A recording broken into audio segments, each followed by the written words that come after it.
ឧត្តមឧបនាយករដ្ឋមន្ត្រីឧត្តមទេសរដ្ឋមន្ត្រីឧត្តមរដ្ឋមន្ត្រីដែលបានចូលរួមឧត្តមអភិបាលអ្នកដឹកនាំហើយជាពិសេសលោកតាលោកយាយអង្គភូមិបងប្អូនប្រជាពលរដ្ឋនៅទីនេះថ្ងៃនេះខ្ញុំអរគុណណាស់ទីមួយចំពោះឧត្តមគម្រិតទីអភិបាលគណៈបាលខេត្តព្រះវិហារ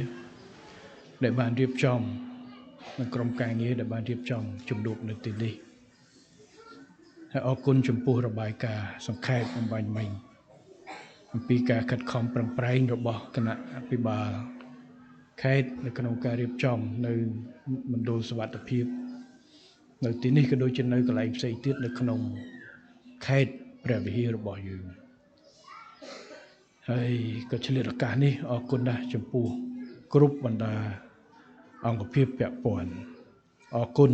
ទៅដល់មន្ត្រីរាជការសប្បុរសជនដៃគូ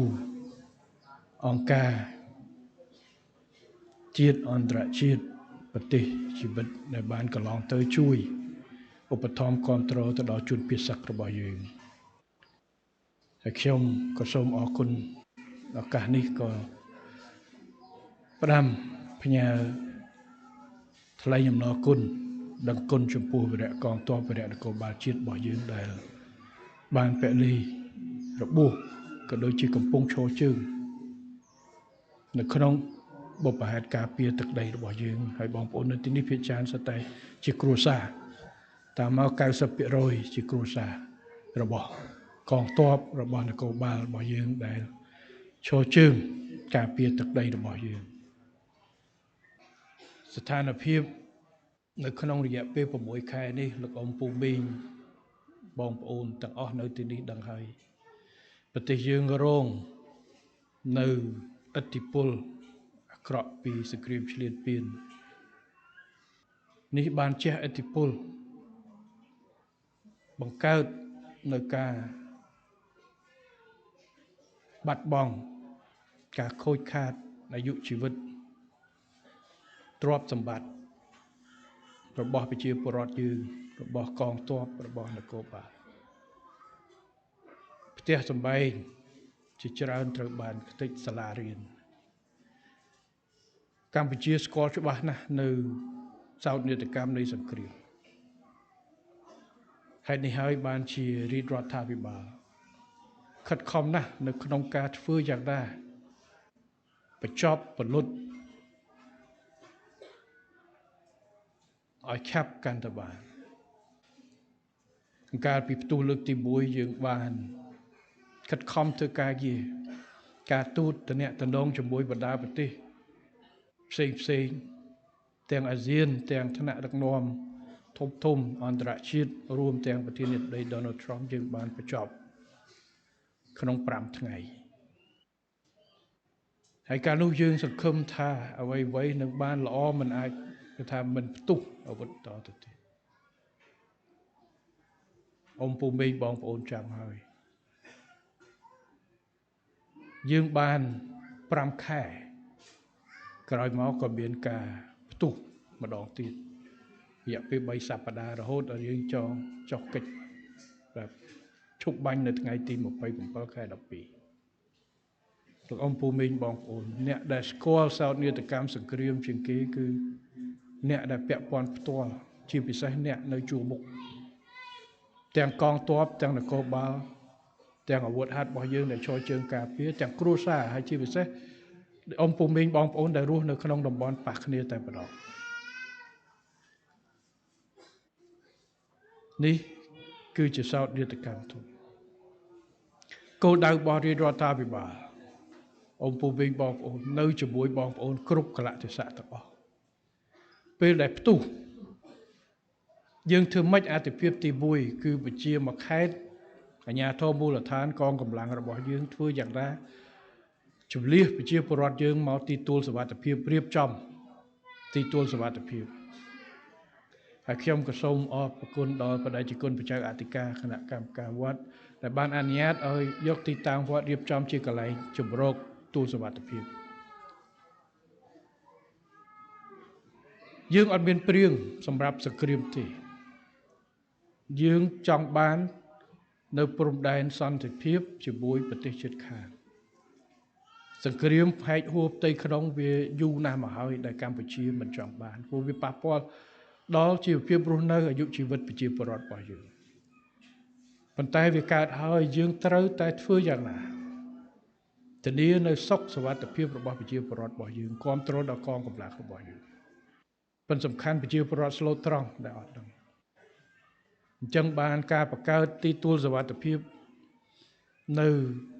លើកទី1យើងមានប្រមាណកន្លែងតែលើកទី2រយៈពេលវែងមានច្រើន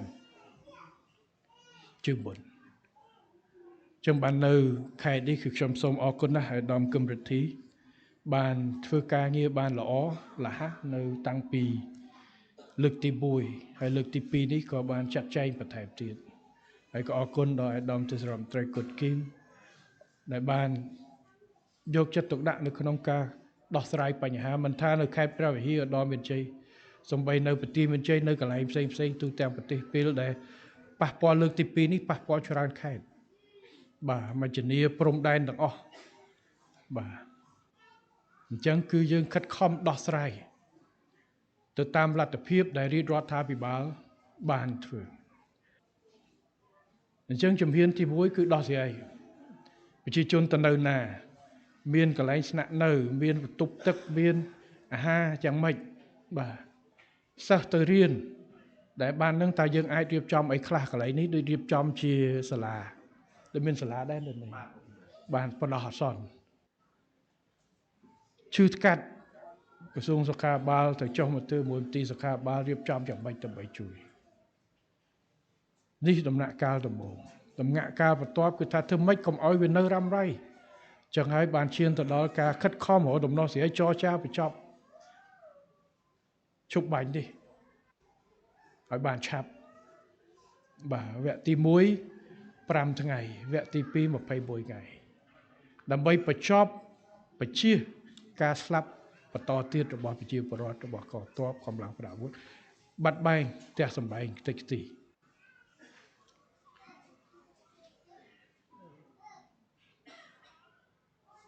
ទី2គឺធ្វើយ៉ាងណារកធានាឲ្យបានក្បត់ជប់បាញ់ជាចិនត្រៃទៅរកសន្តិភាពព្រោះយើងមិនអាចឲ្យប្រជាពលរដ្ឋជាពិសេសអ្នកព្រំដែនរស់ភ័យខ្លាចរហូតទេបាទខ្ញុំជឿថាបងប្អូននៅនេះពិតជាលំបាកណាស់បាទអ្នកខ្លះផ្ទះនៅក្នុងតំបន់ទឹកក្រូចតំបន់លឿងមិនទាន់បានទៅដល់ហើយមិនមែនតែអ្នកនៅព្រះវិហារនៅទីនេះទេសំបីតែអ្នករហូតឥឡូវសំបីអ្នកបាត់ដំបងហ្នឹងក៏មានការព្រួយបារម្ភដែរព្រោះលើកមុនហ្នឹងការតម្លាក់គ្រាប់ឯចូលមកដល់80-100 គីឡូនៅក្នុងទៅហើយអញ្ចឹងយើងចង់ធ្វើម៉េចរៀបចំឡើងវិញនៅសន្តិភាពដើម្បីកុំអោយប្រជាពលរដ្ឋយើងជាពិសេសអ្នកព្រំដែនមិនដឹងថាថ្ងៃណាទៅរត់ទៀតបាទថាបើចប់ស្រួលបួលមានតំណែងទៅរងបង្កើតនៅទំនុកទុកចិត្តដើម្បីយើងទៅនេះអ្នកខ្លះគេចំអកឲ្យពាក្យថាអរគុណសន្តិភាពប៉ុន្តែខ្ញុំគិតថាពេលជាមួយគ្នាក៏ត្រូវដឹងថាបើសិនជានៅប្រយុទ្ធគ្នាប្រជាជនលំបាកណាស់ហើយជាពិសេសអ្នកព្រំដែនប្រហែលអ្នកចង់ទៅផ្ទះវិញហើយមិនចង់រត់ទៀតបាទអញ្ចឹងមានតែចង់បានសន្តិភាពមួយដែលមានចីរភាពមិនឲ្យកើតផ្ទុះឡើងវិញមែនទេតែយើងចង់បាន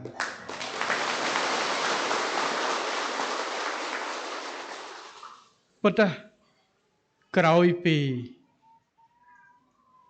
ការប្រយុទ្ធលើកទី2នេះ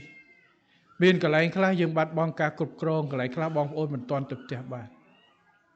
ខ្ញុំដឹងពីការលំបាកពីអារម្មណ៍ពីការឈឺចាប់ពីការព្រួយបារម្ភអំពីអនាគតសូមជឿចុះ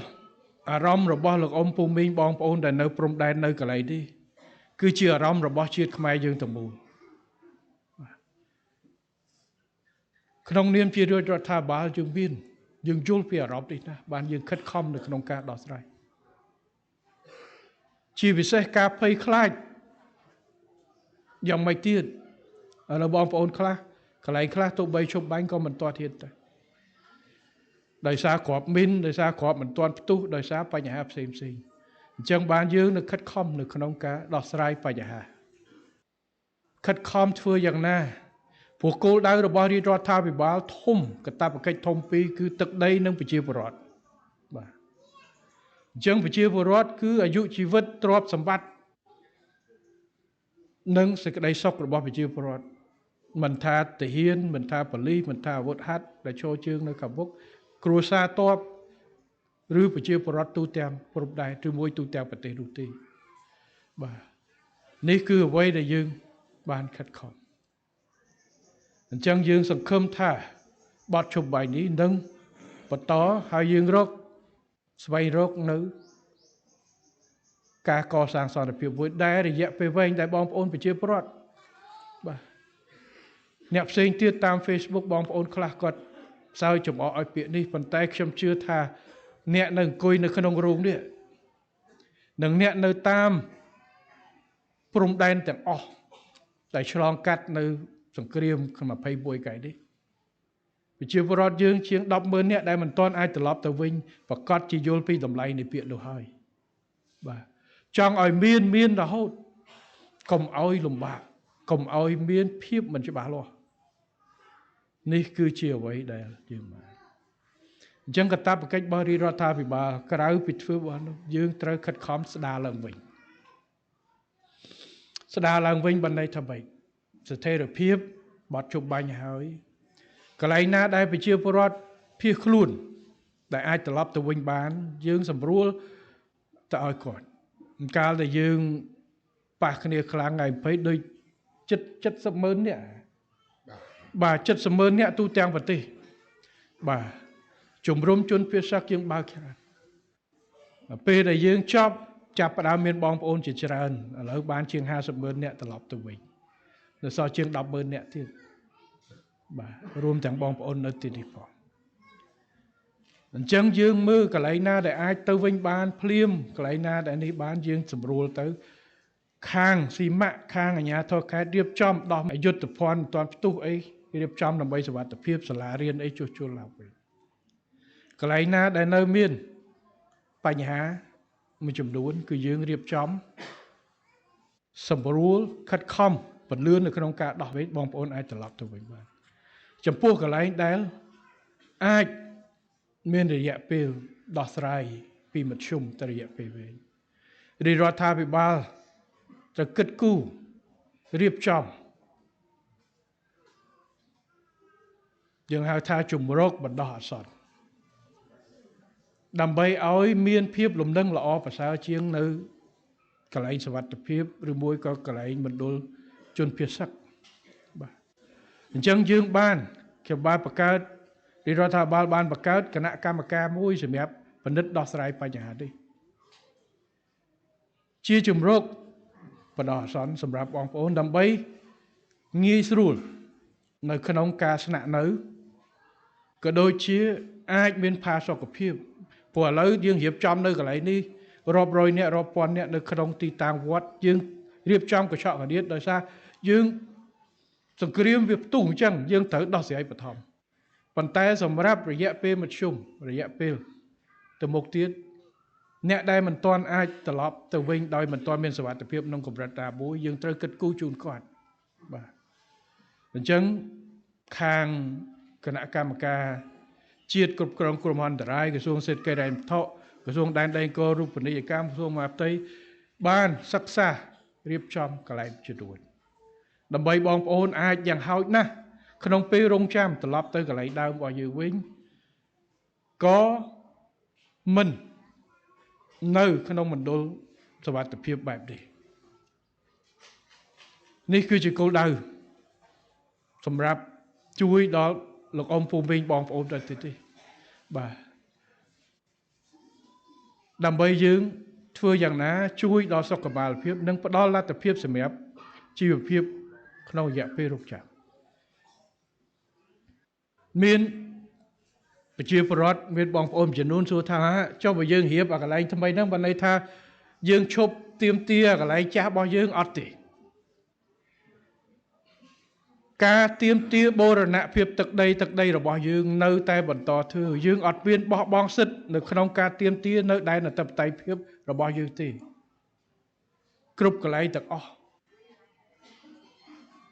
យើងអត់មានសញ្ញេឈប់បាញ់ជាធ្នូជាមួយនឹងការដោះដូរដីកាត់ដីឲ្យគេអត់មានទេការងារវាស់វែងការងារគ្រប់គ្រងដោះស្រាយបញ្ហាព្រំដែននៅតែត្រូវគោរពតាមច្បាប់អន្តរជាតិដែលយើងធ្វើប៉ុន្តែរាជរដ្ឋាភិបាលមិនអាចឲ្យយើងមិនប្រកាន់នៅការដោះស្រាយដោយប្រើអំពើហិង្សានោះទេយើងខិតខំដោះស្រាយដោយសន្តិវិធីប្រើច្បាប់ប្រើយន្តការទូតបច្ចេកទេសព្រំដែនរឿងនេះប៉ុន្តែវាយឺតវាអត់ក្ដុំក្ដាំងដូចបាញ់គ្នាទេប៉ុន្តែវាធានាថាការដោះស្រាយនឹងមានរយៈពេលវែងហើយបានសេចក្តីសុខទាំងអស់គ្នាដើម្បីរកបញ្ចប់ព្រំដែនកម្ពុជាថៃគឺជាព្រំដែនបើយើងនិយាយបច្ចេកទេសជាព្រំដែនអន្តរជាតិជាព្រំដែនរវាងរដ្ឋនិងរដ្ឋដែលគ្រប់គ្រងដោយសន្ធិសញ្ញាអនុសញ្ញាអញ្ចឹងត្រូវដោះស្រាយតាមនោះបាទមិនដោះស្រាយដោយកម្លាំងបដាអាវុធឬនោះទេបាទអញ្ចឹងគ្រាន់តែបញ្ជាក់អ៊ំពូមីងបងប្អូនជំរកនេះជំរកគឺជំរកបដោះអាសន្នសម្រាប់ផ្ដល់នៅផាសុកភាពនិងជីវភាពរបស់បងប្អូននៅក្នុងពេលរោគចាស់អញ្ចឹងទាំងពីរនេះគឺជាអ្វីដែលរាជរដ្ឋាភិបាលខិតខំដោះស្រាយដៃម្ខាងទៀមទានៅដែនអធិបតេយ្យភាពទឹកដីស្របច្បាប់របស់យើងផ្អែកទៅលើយន្តការបច្ចេកទេសការទូតនិងច្បាប់ដែលមានស្រាប់ជាជាងការវាយគ្នាដៃម្ខាងត្រូវពេលរងចាំនេះត្រូវដោះស្រាយជីវភាពរស់នៅរបស់អ៊ំពូមីងបងប្អូននៅទីនេះគឺជាការយកចិត្តទុកដាក់មិនទុកបងប្អូនប្រជាពលរដ្ឋចោលទេហើយជាពិសេសយើងខិតខំធ្វើឲ្យបានមុនរដូវវស្សាបាទព្រោះនៅតង់នេះមានតង់មានអីនេះដូចតង់ពីចិនមកបាទមួយតង់បានប្រហែលនេះក្រុមអន្តរាយបាទមួយតង់ប្រហែលគ្រួសារ4គ្រួសារហ្នឹងហើយ4គ្រួសារអាចយើងមើលនៅកន្លែងនេះ